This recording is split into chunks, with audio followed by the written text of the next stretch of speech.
Congress party అధిష్టానం ఢిల్లీకి పిలిపించుకొని మరీ ఏఐసీసీ వర్గాలు జాతీయ అధ్యక్షుడు ఖార్గే గారు అద్దంకి దయాకర్ నీకు టికెట్ కేటాయిస్తా ఉన్నాం, నామినేషన్ వేయాల్సిందిగా అని కోరగానే నిన్నటి రోజున మాలమానాడుకు సంబంధించిన ఎస్సీ ఎస్టీ బీసీ నాయకులందరితో కలిపి అద్దంకి దయాకర్ గారు సమావేశం ఏర్పాటు చేసి దాని నుంచి అసెంబ్లీకి పోయి నామినేషన్ వేయడంతో పాటు అప్పటికప్పుడే నిర్ణయం తీసుకున్న అధిష్టానం అద్దంకి దయాకర్ నువ్వు తప్పుకో, ఇంకొకరిని జాతీయ అధ్యక్షుడు నామినేషన్ చేశారని చెప్పి ఒక మాల జాతికి సంబంధించిన ఒక అద్దంకి దయాకర్ ను పక్కకు పెట్టి 2 సార్లు తుంగతుర్తిలో 1000 ఓట్లతో ఓడిపోయిన వ్యక్తికి ఇయ్యకుండా ఒక అదే హుజురాబాద్ లో బల్మూర్ వెంకట్ అనే వ్యక్తికి 3000 ఓట్లు వచ్చిన వ్యక్తికి ఏ రోజు ఎమ్మెల్సీ టికెట్ కేటాయించడం జరిగింది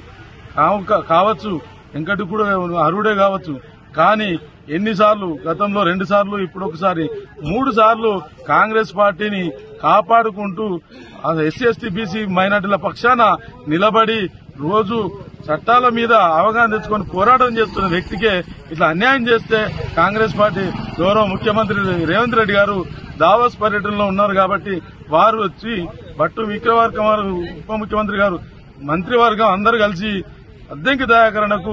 ఎమ్మెల్సీ పదవి ఇచ్చి మంత్రి పదవి ఇచ్చి అందరి మన్ననలను పొందుతున్న అద్దంకి దయాకరణకు ఇస్తేనే బాగుంటుందని చెప్పి ఈ రోజు తెలంగాణ రాష్ట్రంలో ఉన్న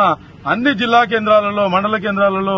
ధర్నాలు చేపట్టడం జరుగుతుంది. మా దయాకరణ మాత్రం నాకు అధిష్టానమే శిరోధార్యం అన్నట్టు వివరిస్తా ఉన్నారు. వారు కాంగ్రెస్ పార్టీకి విధేయుడిగా ఉండను గాని మా కోరిక కూడా మా నాయకుడు అన్నట్టు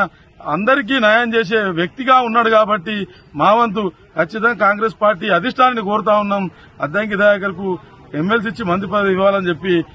గౌరవ ముఖ్యమంత్రి గారిని మంత్రివర్గాన్ని విజ్ఞప్తి చేస్తాం. మరిన్ని వీడియోస్ కోసం ఛానల్ ని సబ్స్క్రైబ్ చేయండి, లేటెస్ట్ అప్డేట్స్ కోసం వాట్సాప్ ఛానల్ ని ఫాలో చేయండి అండ్ లింక్ డిస్క్రిప్షన్ లో ఉంది.